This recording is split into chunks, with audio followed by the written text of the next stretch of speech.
आगामी गणेश उत्सव और ईद ए मिलाद 202 के साथ साथ कानून व्यवस्था को ध्यान में रखते हुए शांति समिति की बैठक का आयोजन शताब्दी हॉल कराड़ अर्बन बैंक मुख्य शाखा कराड़ जिला सतारा में किया गया। अपर कलेक्टर सतारा, माननीय अतिरिक्त पुलिस अधीक्षक सतारा, माननीय उपविभागीय अधिकारी कराड़, माननीय उपविभागीय पुलिस अधिकारी कराड़ उपविभाग के सभी पुलिस स्टेशनों के प्रभारी अधिकारी और अन्य विभागों के प्रशासनिक अधिकारी उपस्थित थे। बैठक में सभी संगठनों के सदस्य, गणेश मंडल के सदस्य एवं गणमान्य नागरिक उपस्थित थे। डीजे को प्रतिबंध लगाया गया है, अनुमति मांगने की जरूरत नहीं। अनंत चतुर्थी के बाद गणेश मंडलों को विसर्जन की अनुमति नहीं है।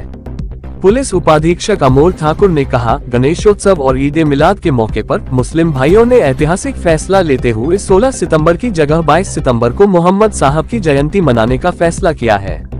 गणेशोत्सव के दौरान कानून एवं व्यवस्था बनाए रखी जाए। गणेश मंडलों की विसर्जन यात्राएं 17 सितंबर को अनंत चतुर्थी पर ही निकलेंगी। इसके बाद विसर्जन की अनुमति नहीं होगी। विनंती करतो, 8 दिवस अगोदर मीटिंग घातली घ्यायला पाहिजे। एका दिवसामध्ये आपण काय करणार?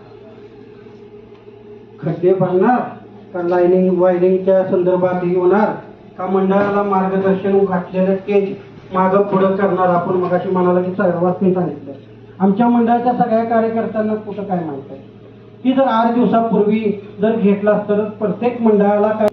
नगरसेवक सन्माननीय दादा म्हणाले हिंदू मुस्लिम, हो आम्ही हिंदू मुस्लिम एकच आहे, पहिल्यापासून राहतो। एखादी घटना झाली तर एखादा समाजातली एखादी व्यक्ती तर तोच समाज सांगतो की आपल्याला आपला विचार, एखादा गाडी रेस जास्त झाला तर आपण गुन्हा दाखल करू। शांतता मीटिंग म्हणण्यापेक्षा त्याला नियोजनाची बैठक म्हटलेलं जास्त चांगलं वाटेल असं मला वाटतंय। आता आपण बघतोय की गणेशोत्सव असू दे किंवा ईद मिलाद असू दे, कोणताही कार्यक्रम असेल तर सगळ्यात महत्त्वाचं ज्वलंत समस्या आहे ती मोकाट कुत्र्यांची आहे, सगळ्याच भागांच्या मध्ये आहे। ज्या वेळेला लोक गणेश उत्सव म्हणून बाहेर पडणार आहेत त्यावेळेला जे मोकाट कुत्री आहेत ह्यांच्यामुळे जर काही घटना घडली तर याला जबाबदार कोण? आणि आपण आता बघतो हे बरेच पेपरमध्ये येतं, बरेच जण त्याचं विनंती करतात। तर मला असं वाटतं की नगरपालिका प्रशासन, पोलीस प्रशासन आणि या ठिकाणी आपले अप्पर जिल्हाधिकारी साहेब आहेत, त्यांनी सुद्धा ह्याच्यावरती काहीतरी उपाययोजना करायला पाहिजे। तर रात्री अपरात्री महिला, छोटी मुलं वगैरे जी बाहेर पडणार आहेत हा सगळ्यात महत्त्वाचा प्रश्न आहे।